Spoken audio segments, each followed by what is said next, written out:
Hi friends, welcome to my not a sewing video vlog thing. Wow, I never seem to get my introduction correct, or I don't really have... Okay, let me start over. It's weird. Some YouTubers have like this great introduction that they always, say at the beginning of any of their videos, vlogs, whatever they're doing. Some of them have this great like opening thing with like music and words. Some of them have different stuff. Me, I don't know. I mean, most of the time I start with welcome to my not a sewing vlog, but half the time I'm tripping over my words. Half the time I don't know if I'm saying vlog. I don't know if I'm saying video. I don't know if I'm actually saying not a sewing, because maybe I am actually talking about something that I sewed. I don't really know. Quite honestly, if I'm being truly honest, I don't fully know what these videos are. I know they're a vlog to some extent, because and I know that they're kind of like online journaling. Beyond that, I don't know what they are. I don't know. Anyway, you also, I mean, you probably are not wondering why I'm not wearing any eye makeup. I woke up 2 days ago with a gooey eye. I don't know why it's gooey, but I'm not wearing eyeliner or mascara right now because I don't want to contaminate my makeup so that I have to throw it away and get new makeup. So, not wearing it. I do have a doctor's appointment tomorrow that I'd already made for some other stuff, but hopefully I can get this looked at and figure out what is going on.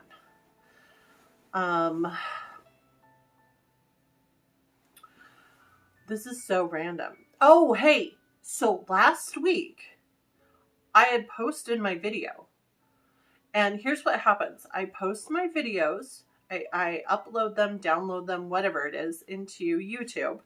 And once it shows that it's like uploading, downloading, whatever it's doing, I go into my phone, or that's downloaded, uploaded, whatever. I go into my phone and I delete the video because it takes up a bunch of space. And as we know, my phone like has limited space and it hates my guts and it hates videoing, and I need to remedy the situation at some point in time. Anyway, apparently the video had issues, didn't fully load into YouTube, and got, I don't know, denied or whatever. So it didn't get uploaded into YouTube and needed to be re-uploaded, but I'd already deleted it, and I didn't realize that it hadn't uploaded into YouTube until Monday, until 2 days ago, when I was like, okay, I'm planning for my Wednesday video. I'm gonna go remind myself about what I talked about last week, which is something I do because I don't actually remember. And I went to look at my video and couldn't find it. And I was like, where is last week's video? So that's why there was no message and nothing about there not being a video last week. It's because I didn't know there wasn't one. I don't even fully remember everything I talked about last week. So apparently you weren't missing much. The one thing I did mention last week that is a huge piece of news. Get ready to applaud. I have a job. I know I have a job. It's kind of a placeholder job because I'm still looking for, the job that will fulfill me and make me feel like I didn't just waste a ton of time and money and emotional well-being and mental health and all sorts of stuff on my bachelor's degree. But I'm excited because it's a job, and I have been just so anxious to work and help with the financial stability of my home. I will be substitute teaching for a local school district, and I'm really excited to get started. It's kind of funny. So, first of all, I don't know what it's like where you are, but trying to become a substitute teacher in Washington State is kind of a nightmare. There's lots of hoops you have to jump through. Of course, it also depends on the district you're applying for. Different districts have some different things that they require, but all districts have some things in common. That I think I said that right. No, I stand behind what I just said. Anyway, in Washington State, to be a substitute teacher, you have to have your teaching certificate. So like you have to have gone to college to be a teacher. But there's a need for substitute teachers, so much so that they are issuing emergency substitute teaching certificates. And the requirements are you have a bachelor's degree and that you have some kind of experience working with children. So when I applied, I'm like, I have a bachelor's degree, and the experience I have working with children is these different projects I did in college along with my degree. I worked with children of every age, both in group and in one-on-one sessions. So, but before I started this process, both a friend and an acquaintance, just someone who I kind of knew, who heard that I was going to look into this, both told me that they had started this process and quit. Like, just started the process and then just never finished because it was so, like, extensive. And it's one of those things where, like, when you go to apply, there's, like, 20 pages of, like, online stuff you have to fill out, where you have to attach your resume and your cover letter, but then you also have to type all that information out. And then they want, like, because it's schools, they want, like, your entire background. Like, they want everything. And then they also do a background check. Plus, you have to get fingerprinted, and you will pay for that yourself, and it is expensive. And you also have to pay to be put into the school system, onto, like, the school system's computer system, which is also kind of expensive. So by the time you get through this process, you're like, I've spent X amount of money and made zero so far. And it just, luckily I've been working with a wonderful woman in HR who has basically been my advocate all the way through this, who's, like, answered every question, who's been totally patient. She's just been amazing. I gave her a thank you card when I went in for my first training. And I think at this point I want to, like, bake her something. Actually, I really like her, so I shouldn't bake her something. I should buy her a baked good, or, like, flowers or something, and take them to her, because, like, she has just really been, like, gone above and beyond to, like, help me get through this process and not give up. Anyway, so I've gotten to this point where before I can, like, do the online trainings I need to do and sign into the system to, like, look at jobs and look at everything, we are waiting on my fingerprints to clear and my enrollment in the system to clear. And she had emailed me, like, she said, email me as soon as you enroll in the system and as soon as you get fingerprinted. And I did, and she came right back with, okay, I'm going to put a rush on these. And she's like, let me know. You'll know as soon as these go through. I was like, okay. So this morning at 8 a.m., my phone starts to blow up. Like, it is just ringing. And I'm like, and right now I'm answering phone calls, which I don't usually do if it's a number I don't recognize. But, like, George has a vet appointment, which they're going to call and to, verify that he's going to come and verify his information. And I have a doctor's appointment. They like to call, verify that I'm going to be going and all that stuff. So I'm answering the phone right now. And it's the automated system. This substitute teaching job is available. Push this number if you want to take it. And I hang up. My phone rings again. I hang up. I'm listening to one of those automated calls when another one comes through on call waiting. It was insane. I picked up like 5 jobs this morning alone. And I don't have my training done. So I have to get my training done by Monday. So I'm going to have a really busy weekend. Anyway, that's a whole lot about my new job. But I am so grateful. Like, I'm feeling really overwhelmed. And my stress levels are like crazy because I'm worried about lots of things. I did substitute teach in my early 20s, but it was very different than it is now. I mean, in my early 20s, you went to a training for like 3 hours on a Saturday where they're like, you know, hey, don't spank the kids. Don't leave them alone in the classroom. And be there the whole, just show up. It's simple, basic things. Nowadays, the trainings are like, hey, don't abuse these children. Hey, but also don't love them too much because you can't be their savior. But also, like, don't bring all of these weapons and these things that are also considered weapons into the school. Oh, and make sure you don't say these things, but also make sure you are saying these things very clearly and make sure. And I'm just like, oh my gosh. Like, oh my gosh. It's just an overload of what you can't do and what is dangerous and what is, and I mean, it makes me sad.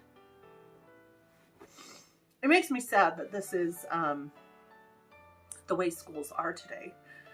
And my mom has a hard time with the fact that I'm going to be substitute teaching. She's worried I'm going to get shot.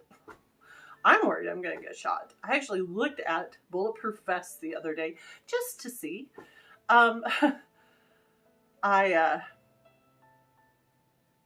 know that's kind of ridiculous, but also it's not, because it happens more often than it ever has before. I mean, it's just escalating. This is not what I wanted to talk about. I got a new job. That's the good thing. That's the great thing. So, new job. Hooray. Hooray for me. Hopefully the financial stress in my home will just calm the heck down. If you are a teacher, I would love some advice on classroom management. That is one of the things I'm most worried about. How do you keep other people's children under control? I mean, because there's this long list of things you can't do, you can't say, you can't, not that I do or say any of them anyway, but I'm worried, small children, high schoolers, because I can substitute teach any grade from like kindergarten through 12th grade. So from child to adult, basically. And I see issues all through there on, like, if they choose not to listen to me, if they choose to cause issues in the classroom, how do I deal with that? How do I diffuse situations? How do I, I don't want to be a substitute teacher that's like, if you cause a problem, I'm not going to deal with you. I'm just going to send you to the office and they can deal with you. I don't want to be that substitute teacher. I know that is an option for me, but I'd like to learn other ways to deal with problem children, problem issues, when a whole classroom gets worked up, when there's 1 or 2 children that just are misbehaving and ruining it for everyone. So if you have advice on classroom management, I would love it. Feel free to comment. Feel free to message me.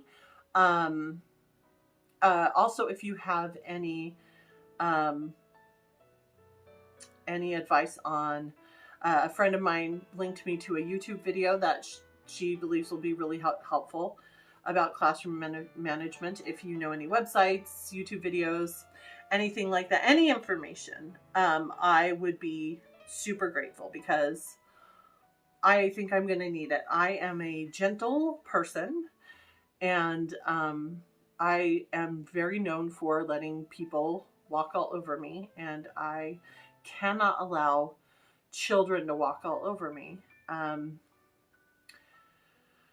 As Handsome Hubby says, I need to walk into a classroom and establish my dominance. But I want to do it in a friendly way that shows that, hey, I can be a nice, friendly substitute teacher if you will just chill with me and behave. I don't know if that's possible. Let's hope it's possible. Anyway, sewing. I have been doing quite a bit of sewing lately. I picked up my sparkly pumpkin Halloween dress from like 2 years ago that I've been working on every year. It's coming along. I'm really hoping to get it done this season, but I have a couple of other projects which I know I have pointed out to you that I'm also trying to work on. I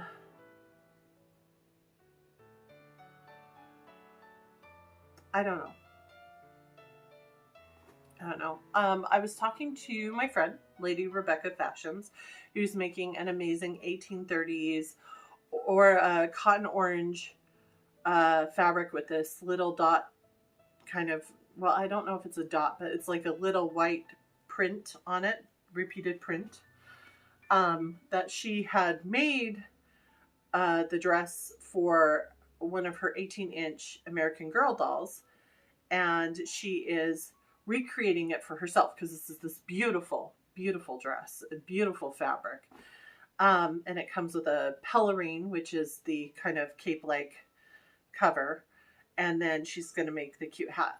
So she's going to match her doll, which is going to be adorable. And I look at my friends' projects sometimes and go, ooh, that's a great idea. Let's turn it into a whole thing, because I'm a crazy person. So I talked to like 2 of my other costuming friends and said, hey, she's making this adorable autumn themed 1830s dress. Let's all make them. Let's all make autumn themed 1830s dresses, and we could wear them to this year's spooky shoot, which I'm sure I've talked about before, but I'm going to talk about again for 2 seconds. The spooky shoot is held every year in a old historical graveyard. We usually go in the afternoon, and we take pictures, and they turn out just beautifully. And we get beautiful autumn pictures in the graveyard with the leaves and the old gravestones. And then also, because you can manipulate pictures, you can often mess with the coloring and also turn them black and white and whatnot and make them look really creepy and spooky. So technically you can wear whatever you want. And some people have worn colored outfits and stuff and then, you know, messed with the pictures and made them look spooky. So I figured, you know, autumn 1830s, and then we can just kind of mess with them in the, you know, if we want them to look like truly spooky. So I got everyone on board, and then I was talking to Rebecca the other day, and she's like, well, I don't think I'm going to wear my 1830s dress because it's not spooky. And I'm like, oh, you're the only person I didn't talk about everyone wearing the 1830 dresses to the spooky shoot. What is wrong with me? And she was like, you know, because the graveyard and the spooky, I'd much rather wear something like maybe historical, but spooky, like darker spooky, maybe something black or, you know. And I'm like, yeah, that makes a lot more sense. Okay. So, one of my friends still wants to make her 1830 dress because hers is like a purple um, a purple plaid, kind of like a wide plaid. And then she's making like a black capelet and a big black 1830s hat. So I feel like because the dress is purple and the cape is black and the hat will be black, it fits in a lot better with like a Victorian mourner, you know, the darker colors, not the bright autumn colors. But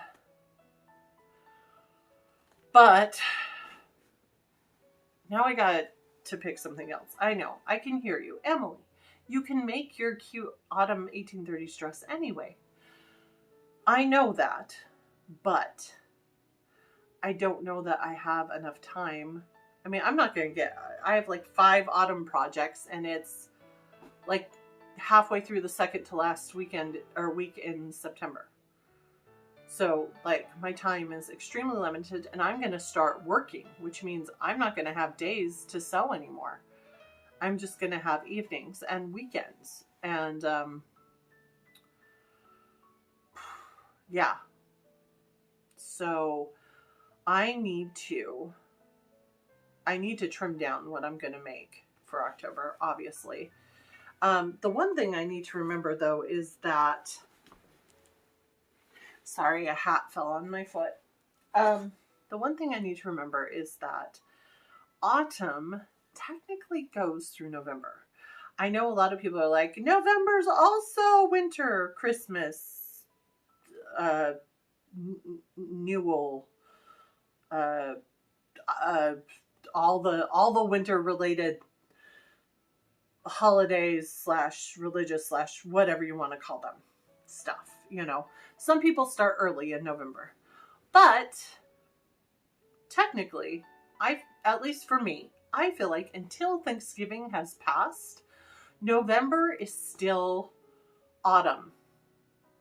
Especially since, I don't know about you, but Thanksgiving for me has always had like, you know, autumn leaves and autumn and like all of the autumn fruits and all of the autumn like decorations and stuff for Thanksgiving and stuff. Like it's all left up, and like Thanksgiving tables for years have been, you know, kind of harvest themed, which happens in the fall.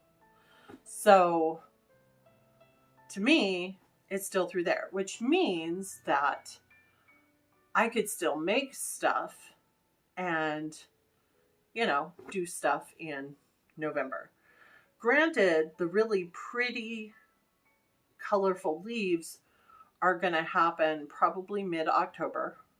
I'm kind of worried because our spooky shoot is being done at the end of October, and the really pretty leaves might be brown, dead, and on the ground by the time we do that, but I was not the planner. So anyway, I've noticed leaves already turning. Even today, I was driving down this lane that I love because during autumn, all of these trees on this lane turn this like blazing, brilliant red, and I've always wanted to stop and get a picture there. But, and I've noticed that they're already starting to turn red, which to me means that they are going to be at their like full brilliance probably around the second week of October, which tells me that by the last week in October, they're going to probably be mostly fallen. And yeah, so I don't know, which means November, the world's looking pretty bare. So I don't know. That may just mean I need to switch the order in which I'm making some of my stuff around, but really I just need to cut out my huge list of autumn themed items. I also need to cut down my winter themed items because I have a 3 project list for winter, where winter for me is like December. And yeah, especially with me working, that's probably not going to happen. Though, with me being a substitute teacher, that means I get like 2 weeks off in December, which is both a good thing and a bad thing from like good thing from like a sewing standpoint and a holiday standpoint, and a bad thing from like a, hey, I need money standpoint. I could tie January in as well, but I feel like once Christmas has passed, the desire to like do the fun holiday themed and winter themed stuff kind of goes down a bit. Do you find that? That's what I find. So I might cut down my winter projects to maybe just 2 or even 1. That way, once January rolls around, I can just start fresh on my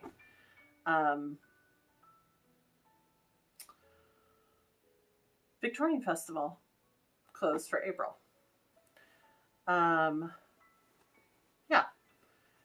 I have some ideas. I'm not cemented into those yet. And I think I have some 2024 cosplay ideas, which is a bit new for me, but I'm going to go with it. I am. I am also planning to buy an actual camera for 2024 so that I am not filming on my phone any longer. I'm hoping it will include better lighting because I feel like I don't have the best lighting in my videos. And also we'll have much better like memory options and whatnot. Just because I'm getting a better camera doesn't mean I plan to magically start editing my videos. Now, I might come up with like, I do plan to look into editing software. Wait, don't gasp. Don't gasp. Because I think it might be fun to like add an introduction to my videos or something. I also want to learn, don't gasp, how to like insert photo here, you know, type of thing, or add, you know, where they add like words to the screen and stuff like that. I think I'd like to learn how to do that. So that's kind of one of my 2024 goals, is to kind of step up that realm in my videos. But I still don't intend to edit my videos, the actual video content, when I'm like making mistakes or tripping over my words. I still intend to be me and just be real and just, you know, keep being unscripted and because I still don't want to take like ages to do stuff. I just think it would be really fun, especially when I'm like talking about a certain picture or something. I think it would be really nice to be able to like insert that picture into my video here so that I don't have to say, you know, the link is in my description, or, hey, you're really good at Google, go find it yourself. It would be nice to be able to have it pop up on the screen.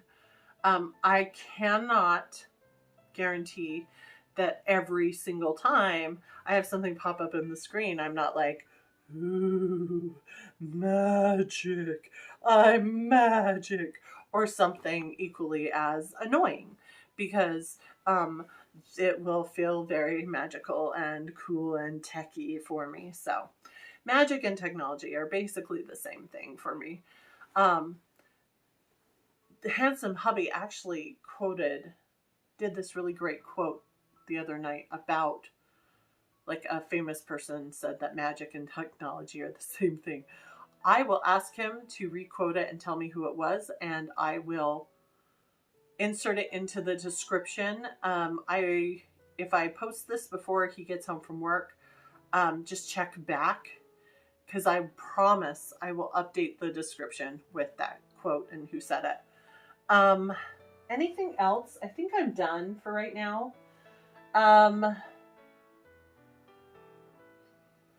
think that's it for the moment. I need to go do my new substitute teaching training online, because it has to be done by Monday if I want to teach these classes I picked up. So